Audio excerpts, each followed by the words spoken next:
this is a story of a fall. That's how haine begins, a man plummeting through the air, whispering to himself, so far so good, so far so good. But haine isn't really about the fall, it's about the moment before you hit the ground. The quiet, suspended second before impact, when you still think, maybe somehow, you'll land on your feet. Mathieu Kassovitz' haine is more than a film. It's a mirror, one that reflects France suburbs, the people forgotten by progress, and the anger that simmers when society turns its back. Shots in stark black and white, it strips away color, and with it, illusion. What's left is raw humanity, a truth too heavy to dress in shades.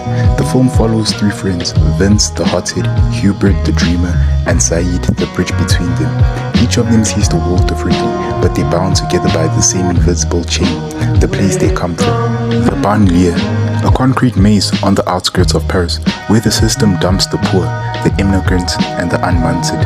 For them, every day is a negotiation with survival. Every cop car that drives by isn't just a symbol of control, it's a reminder that power has a face and it doesn't look like theirs. Yet, amidst the smoke and the rage, haine gives us moments of beauty. Three boys laughing together, sharing a joint, arguing about money, girls, and pride. Kassovitz captures them not as delinquents, but as sons, brothers, kids who grew up too fast. Their friendship feels sacred in a world that doesn't love them back. When Vince finds the gun lost by a police officer, the story shifts. Suddenly the power sits in his palm. For once, he can choose, he can pull the trigger, he can be the one feared. But that illusion, that thin trembling illusion, is the tragedy of haine. Because when the oppressed mimic the oppressor, they only chain themselves tighter to the same cycle of hate. Hubert knows this, which is why he always says, hatred breeds hatred, but words can't stop gravity, they can only slow the fall. The gun becomes a ticking clock, a promise waiting to be broken. Every minute feels heavier, every laugh echoes like a goodbye, and deep down, we know the moment that gun goes off, someone's going to hit the ground. When the boys go to Paris, we see the divide.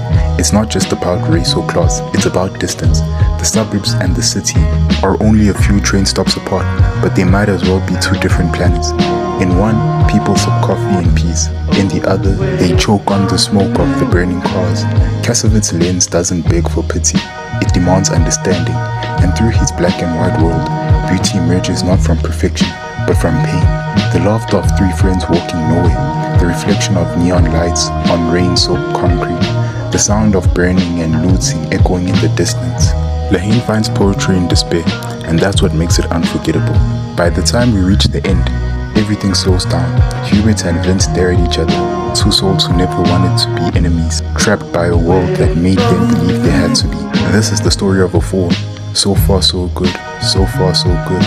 But it's not about the fall, it's about the landing. And in haine, no one lands. The tragedy of haine is that it still feels alive. 30 years later, the world hasn't changed. It's just learned to look away more efficiently. The riots, the protests, the grief, all of it still burns quietly beneath the surface. Because as long as the system keeps building walls, someone will always be falling. haine is a film about hate, yes, but it's also about love. Love for your friends when the world hates you. Love for your dreams, even when they don't come true. Love for a world that refuses to love you back, because sometimes love is the only rebellion left. It's a beautiful tragedy, a story that ends where it began, mid-fall, mid-breath, mid-dream. And maybe that's why it hurts so much, because haine reminds us that the world isn't saved by those who hit the ground, but by those who keep falling, refusing to let go.